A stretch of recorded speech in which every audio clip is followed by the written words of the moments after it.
Penguasa Alam Kayangan, Bab 40, Judul, Institut Boyolali, Sikong Amarto. Suara ini mengejutkan Gunawan sejenak. Dia berbalik dan dengan bingung menatap pria di depannya. Ah tidak, itu adalah seorang pemuda. Saat melihat sosoknya, tak seorang pun akan percaya bahwa dia baru berusia 15 tahun. Dengan tinggi lebih dari 2 meter dan 20 atau 30 cm, seluruh tubuhnya bahkan lebih mengejutkan. Otot ditumpuk tinggi-tinggi dan hanya dengan berdiri di sana, dia tampak seperti gunung kecil. "Bima, kenapa kau di sini?" tanya Gunawan dengan wajah terkejut. Pemuda yang mengagumkan ini benar-benar adalah adik kecil Ning Savitri dan satu-satunya sahabatnya dari usia muda. "Ning Bima, kakak ipar, itu benar-benar kau?" Melihat wajah Gunawan, suara Ning Bima semakin kencang saat dia bergegas mendekat dengan wajah yang penuh kejutan dan kegembiraan. Saat dia berlari, bahkan tanah sedikit bergetar. Jika seseorang melihat postur tubuh Ning Bima, sepertinya dia akan masuk dalam pelukan beruang. Gunawan tidak tahan untuk tidak merasakan kulit kepalanya menjadi mati rasa dan tanpa sadar mundur 2 langkah lagi. Jika dipeluk seperti ini, menderita patah tulang akan dianggap ringan. Berhenti. Gunawan cepat melambaikan tangannya, menghentikan Ning Bima yang bersemangat yang hampir memeluknya. Dia kemudian menatapnya dari kepala hingga ujung kaki dan bertanya lagi. "Bima, kenapa kau ada di tempat ini?" Seharusnya aku yang menanyakan kakak ipar pertanyaan ini. Wajah Ning Bima memerah karena kegirangan. "Setengah tahun yang lalu, ku dengar kakak diusir dari keluarga. Aku mencarimu berhari-hari tapi aku masih gagal menemukanmu. Fiuh, sangat bagus jika kau baik-baik saja. Kupikir ada sesuatu yang terjadi padamu dan sama sekali tidak bisa tidur nyenyak selama 6 bulan terakhir ini." Kejutan dan perhatian Ning Bima datang sepenuhnya dari lubuk hatinya. Di dunia ini, selain Sin Bejo dan Sin Niwang, satu-satunya orang yang peduli padanya adalah teman masa kecilnya, Ning Bima. Dengan hatinya tergerak, Gunawan melangkah maju dan menepuk-nepuk lengannya yang kuat. "Yakinlah, hidupku sangat berat, bagaimana bisa terjadi sesuatu padaku? Karena diusir dari keluarga Sin sebenarnya adalah hal yang baik. Dunia luar jauh lebih indah daripada kota Klaten tempat menghabiskan 10 atau lebih kehidupan kita. 6 bulan terakhir ini aku terus-menerus berjalan ke barat dari kota Klaten, dan baru hari ini aku tiba di kota Boyolali. Kau berada di sini. Jangan bilang padaku kalau..." Gunawan memandang ke samping dan melirik papan nama Institut Boyolali yang besar dan menarik perhatian. "Hehe, kakak ipar cerdas. Saat ini aku telah masuk Institut Boyolali." Saat dia berbicara tentang Institut Boyolali, wajah Bima menunjukkan sedikit kesombongan. "Aku sudah datang ke sini 6 bulan yang lalu dan juga telah memasuki Departemen Tenaga dalam kelas 1. "Kelas 1, apakah sulit memasuki kelas ini?" Mendengarkan nada Ning Bima, kelas 1 ini sepertinya sangat menakjubkan. "Tentu saja," Ning Bima mengangguk dan dengan sombong berkata. "Kelas 1 diajarkan oleh tetua Institut Boyolali sendiri. Persyaratan untuk memasuki kelas 1 adalah yang tertinggi. Kau harus memiliki cukup bakat, atau memiliki koneksi yang cukup." Gunawan ingat bahwa 6 bulan yang lalu, Ning Bima berada di tingkat keempat ranah fondasi. Pada usia ini, tingkat itu hanya bisa dianggap biasa-biasa saja dan bahkan tidak dekat dari talenta yang cukup bagus. "Yang berarti hanya itu yang terakhir?" Gunawan bertanya dengan wajah penuh kecurigaan. "Keluargamu berhubungan dengan Institut Boyolali?" Ning Bima menjawab dengan tawa malu. "Oh, sebenarnya, ketika kakek masih muda, dia sering mengunjungi kota Boyolali dan berteman dengan baik di sini. Teman itu kemudian menjadi salah satu wakil kepala Institut Boyolali. Karena itu, aku tidak mengikuti ujian untuk masuk ke Institut Boyolali, tapi aku juga masuk kelas 1. Mari kita tidak membicarakan hal ini. Kakak ipar, apa kau selalu sendirian? Apa kau menemukan tempat tinggal di kota Boyolali? Apa yang akan kau lakukan mulai sekarang?" Ning Bima bertanya dengan nada agak cemas. Perasaan prihatinnya yang dalam ditunjukkan melalui pertanyaan ini. Dia mengerti Gunawan dengan sangat baik. Fisiknya biasa saja, tidak pernah melangkah keluar dari kota Klaten sebelum mencapai usia 16 tahun, dan yang paling penting adalah dengan tenaga dalamnya, sangat tidak mungkin baginya untuk memiliki kemampuan untuk membela diri. Sulit untuk tidak mencemaskannya. Gunawan tidak menjawab pertanyaan Ning Bima tapi bertanya saat dia mengangkat kepalanya. "Tetua Agung yang kau bicarakan yang mengawasi kelas 1, apakah dia bernama Sikong Amarto?" Dia tidak pendek tapi saat berdiri di depan Ning Bima, dia hampir merasa seperti dia baru saja keluar dari negeri manusia kecil. Betul, itu Tetua Sikong. Kakak ipar, bukankah kau baru sampai di kota Boyolali? Bagaimana bisa tahu tentang Tetua Sikong? Tanya Ning Bima sambil menggosok kepalanya. "Dia dan kakekku punya hubungan. Sebelum aku meninggalkan kota Klaten, kakek menyuruhku datang dan menemukannya," kata Gunawan. Ketika dia mendengar apa yang Gunawan katakan, mata Ning Bima segera berbinar saat dia dengan penuh semangat menjawab. Bagus sekali, prestasi Tetua Sikong sangat tinggi di kota Boyolali dan dia juga memperlakukan orang lain dengan sangat baik. Jika dia dan kakek Sin mengenal satu sama lain, mungkin dia bisa mengatur tempat untukmu tinggal. Akan lebih baik lagi jika dia bisa mengatur tempat di Institut Boyolali. Gunawan mulai tersenyum. Kalau begitu, bawalah aku untuk mencarinya. Sebenarnya, Gunawan tidak berniat untuk tinggal lama di kota Boyolali, karena di bawah langit, di mana-mana adalah tempat latihannya. Hanya saja, dia tidak mau meninggalkan keinginan kakeknya yang sungguh-sungguh dan juga ingin melihat apakah dia bisa mendapatkan semacam kesempatan dari Sikong Amarto.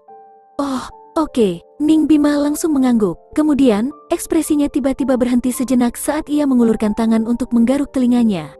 Tapi, tidak mungkin kau bisa melihatnya hari ini. Karena hari ini baru saja menjadi hari penunjukan kepala institut yang baru dan masih ada pesta di malam hari. Aku mendengar bahwa semua padepokan dan keluarga kota Boyolali yang terkenal dengan pengaruh semuanya akan ada di sana. Tetua Sikong pasti sibuk mempersiapkannya.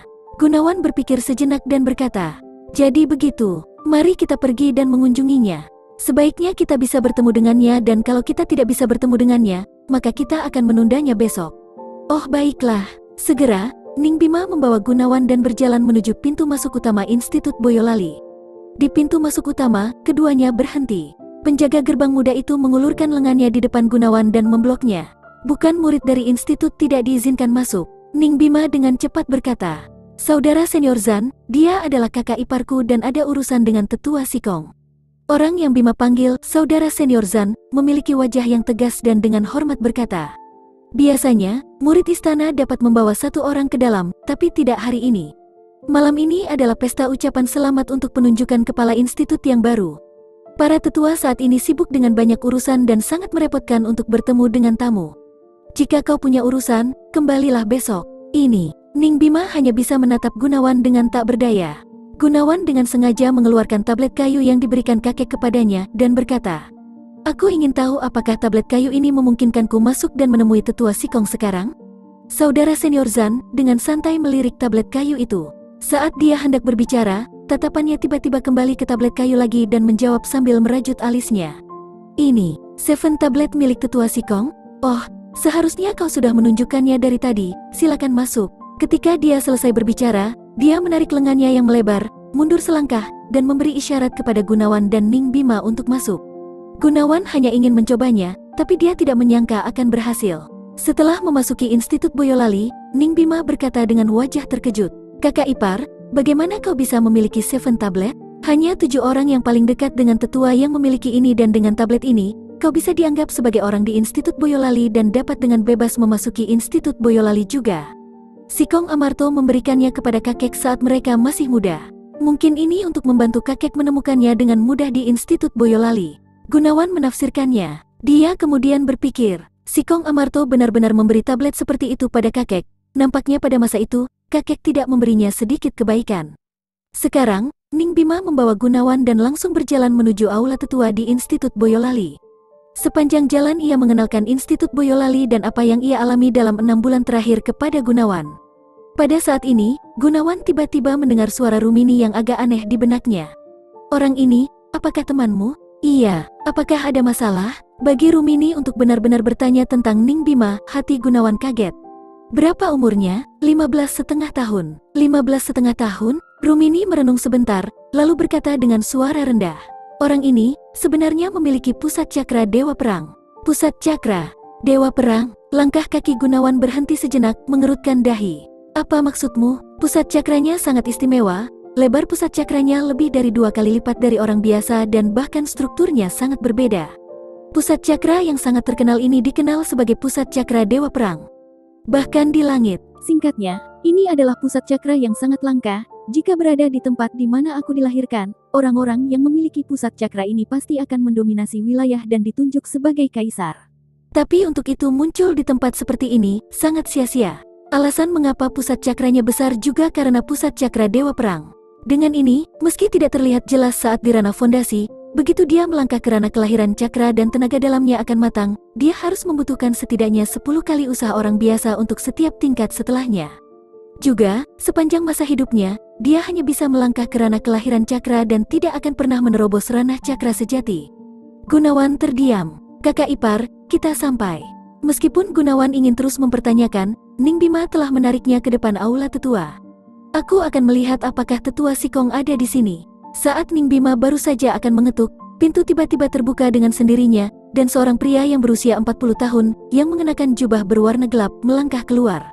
Saat bertemu dengannya, Ning Bima dengan cepat menyapanya. Tetua Sikong, Anda sebenarnya ada di sini? Bagus sekali, orang ini adalah yang dicari Gunawan, Sikong Amarto, meskipun dia terlihat sedikit lebih muda dari yang dibayangkan Gunawan. Setelah melihat Ning Bima, dia tersenyum lembut. Oh, Bima, apa kau butuh sesuatu dariku? Itu kakak iparku, dia punya urusan dengan Anda. Ning Bima memindahkan tubuhnya, mengungkapkan Gunawan, yang benar-benar terhalangi oleh tubuhnya yang besar sebelumnya, kepada Sikong Amarto. Gunawan mendekat dan dengan sopan berbicara. Tetua Sikong, Junior Gunawan berasal dari kota Klaten di timur. Saya ingin tahu apakah Tetua Sikong masih bisa mengingat seorang teman lama dari kota Klaten bernama Sin Bejo? Sin Bejo, kau mengatakan Sin Bejo? Mendengar nama ini, reaksi yang melebihi harapan Gunawan datang dari Sikong Amarto. Dalam satu langkah cepat dia menghampiri dan meraih bahu Gunawan dengan kedua tangannya. Di mana dia? Mungkinkah dia datang ke kota Boyolali? Gunawan menggelengkan kepalanya. Tidak, saat ini, kakek masih berada di kota Klaten. Saya di sini untuk mencari Anda sesuai dengan keinginan kakek. Setelah selesai berbicara, Gunawan mengeluarkan Seven tenaga dalam tablet dan membawanya ke depan mata Sikong Amarto.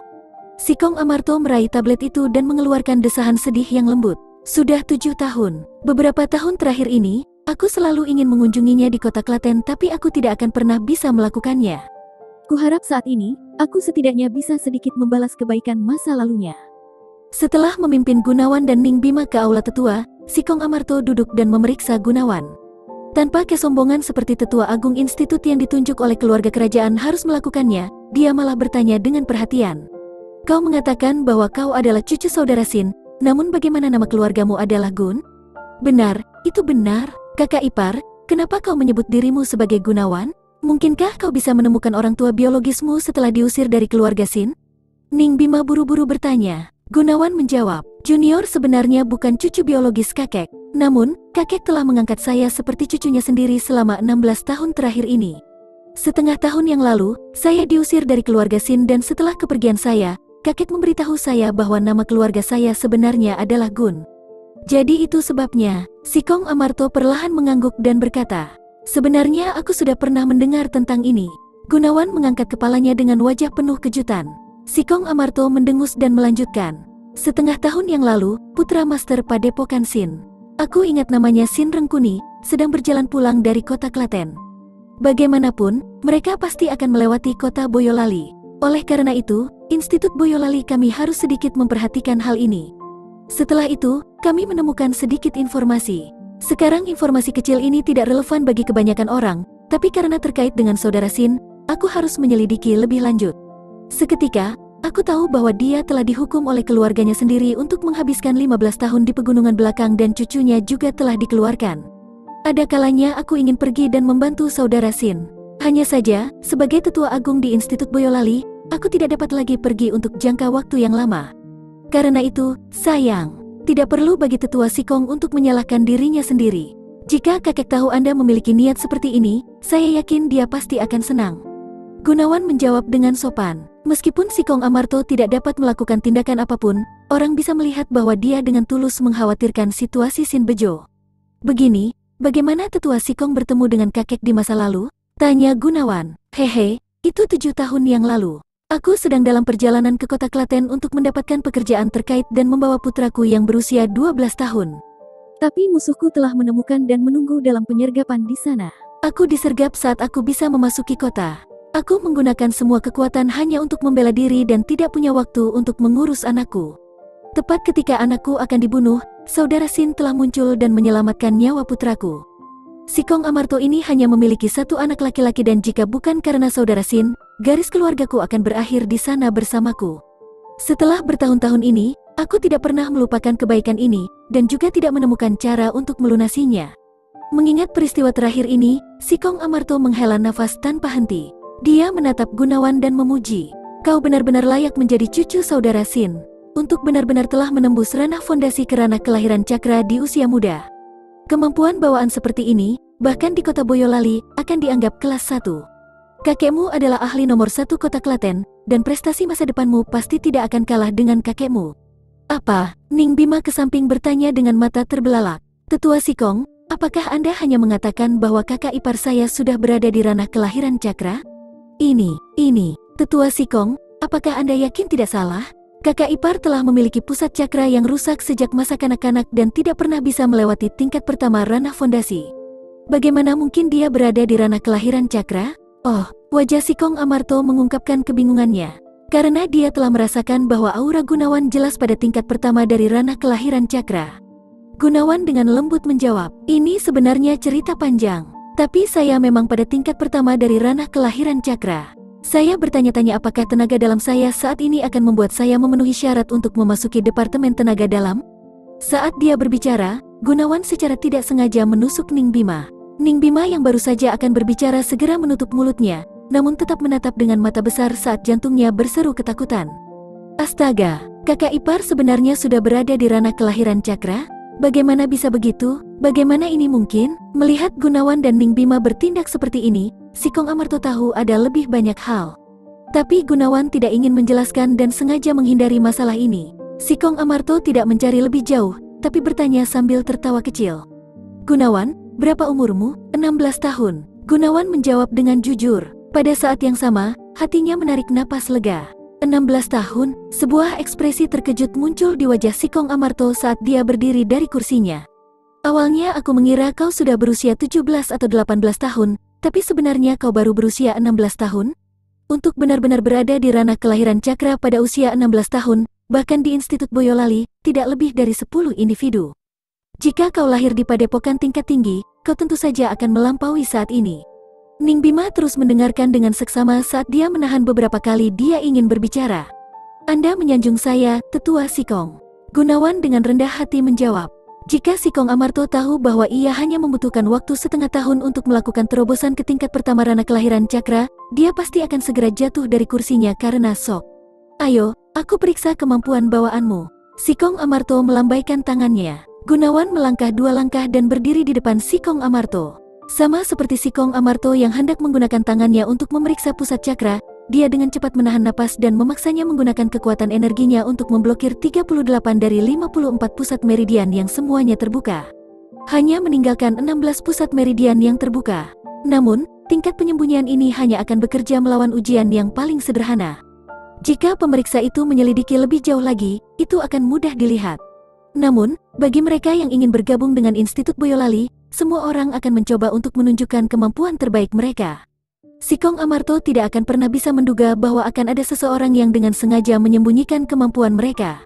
Oleh karena itu, dia tidak menghabiskan banyak energi selama pemeriksaan ini.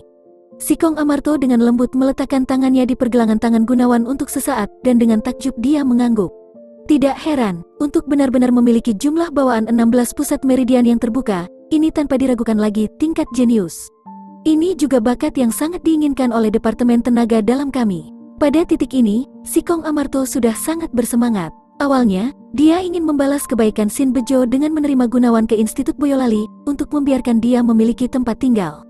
Namun, karena sekarang dia menyadari bakat bawaan Gunawan, bahkan tidak menyebutkan hubungannya dengan Sin Bejo, bahkan jika dia harus mengabaikan wajahnya, dia pasti akan berusaha menjaga Gunawan di sini. Terlahir dengan 16 pusat meridian terbuka. Dengan bakat bawaan seperti ini, orang dapat dengan mudah naik ke puncak kota Boyolali dan menerima perlakuan istimewa. Kedatangan Gunawan hanyalah sebuah harta karun yang dikirim ke Institut Boyolali. Sampai saat ini, hanya ada 7 orang di Institut Boyolali yang terlahir dengan 16 pusat meridian yang terbuka dan hanya akan ada 1 atau 2 per tahunnya lagi. Umumnya, mereka yang memiliki bakat bawaan semacam ini akan pergi dan bergabung dengan padepokan atau keluarga besar. Gunawan, apa kau benar-benar ingin bergabung dengan Institut Boyolali? Tanya Sikong Amarto dengan mata bercahaya. Jika kau benar-benar ingin bergabung, semua ujian masuk akan dilupakan dan aku akan langsung mengakuimu. Mulut Ning Bima terbuka lebar saat otaknya mengalami hubungan arus pendek. Mungkinkah bisa bergabung dengan kelas 1? Tanya Gunawan. Tentu saja tidak ada masalah. Sikong Amarto menamparkan meja. Dengan kekuatan dan talenta bawaanmu saat ini, kau benar-benar memenuhi syarat untuk menjadi bagian dari kelas 1. Gunawan merenung sejenak, lalu dengan rendah hati mengangguk. Baiklah. Tangan Sikong Amarto dengan panik mengaduk-aduk meja. Tindakan cepat ini mengungkapkan rasa takutnya bahwa Gunawan akan melarikan diri. Setelah beberapa saat, dia menepuk lencana perak di bahu Gunawan dan berkata, "Jadi, mulai sekarang, kau adalah murid dari Institut Boyolali. Ini akan mengidentifikasimu dan inilah kunci untuk tempat tinggalmu. Hari ini kebetulan hari penunjukan kepala institut yang baru. Perhatian perayaan malam ini untuk yang baru ditunjuk saat ini mengikatku, jadi aku tidak akan menahan kalian lagi. Bima, bawalah Gunawan untuk tinggal di tempat tinggalnya atau bahkan mengenalkannya pada seniornya di masa depan."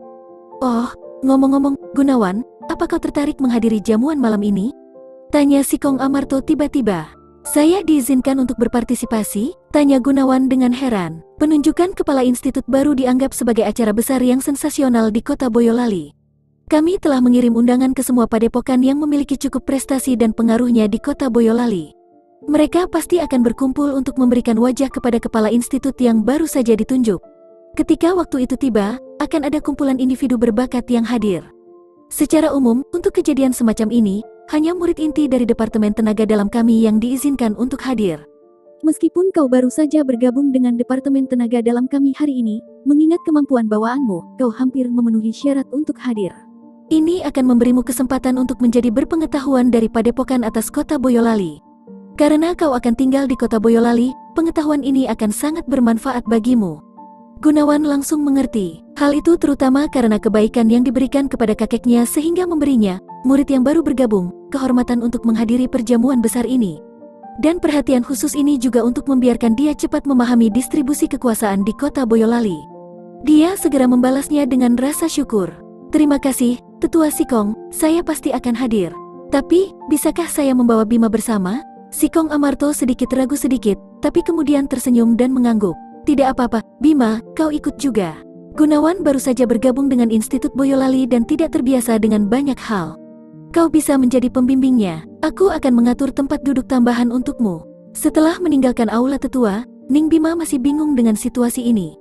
Baru setelah mereka berjalan agak jauh, dia menarik napas dalam-dalam dan berkata dengan mata terbelalak, "Kakak ipar, apa yang sedang terjadi? Apa kau benar-benar berada di alam ranah kelahiran cakra? Tetapi bukankah pusat cakramu lumpuh? Bahkan jika pusat cakramu telah sembuh, tidak mungkin kau mengalami hal yang hebat ini tiba-tiba. Kau bahkan lebih hebat dari kakak perempuanku." "Ini," jawab Gunawan lama, tapi masih belum tahu bagaimana harus menjelaskannya padanya. Karena dia tidak mau menipunya, satu-satunya pilihan adalah tidak jelas tentang hal itu. "Bima, ini adalah rahasia. Jadi, ketika tiba waktunya di masa depan, akan aku ceritakan tentang hal itu. Tapi fakta bahwa pusat cakraku telah lumpuh sebelumnya, yang terbaik adalah tidak memberitahu siapapun tentang hal itu. Jika tidak, itu mungkin mengundang kecenderungan negatif." Ning Bima menggaruk kepalanya dengan bingung. Lalu matanya tiba-tiba bersinar dan berkata, "Kakak ipar, tiba-tiba aku mengerti sekarang. Kau telah berpura-pura sepanjang waktu ini, bukan? Jika tidak, bagaimana mungkin semua tiba-tiba masuk ke ranah kelahiran cakra? Ini pasti begitu. Kakak ipar, kau sangat licik untuk menipu kita semua, hahaha." Gunawan mengangkat bahunya dan membiarkan Ning Bima memikirkan teorinya sendiri. Dia mengubah pandangannya untuk melihat Institut Boyolali dan hatinya tergerak. "Berapa lama kau berencana untuk tinggal di sini?" tiba-tiba Rumini bertanya secara mental. "Kita lihat saja nanti. Jika tempat ini bermanfaat bagiku, aku akan tinggal lebih lama, tapi jika tidak, aku akan segera pergi. Alasan utama mengapa aku tinggal di sini adalah agar aku dapat mempelajari beberapa teknik tenaga dalam. Lagi pula, semua teknik tenaga dalam yang kau tahu terlalu tinggi dan aku belum bisa mempelajarinya. Oleh karena itu, inilah satu-satunya metode yang dapat aku pikirkan." Rumini tidak berbicara lebih jauh. Dan cerita pun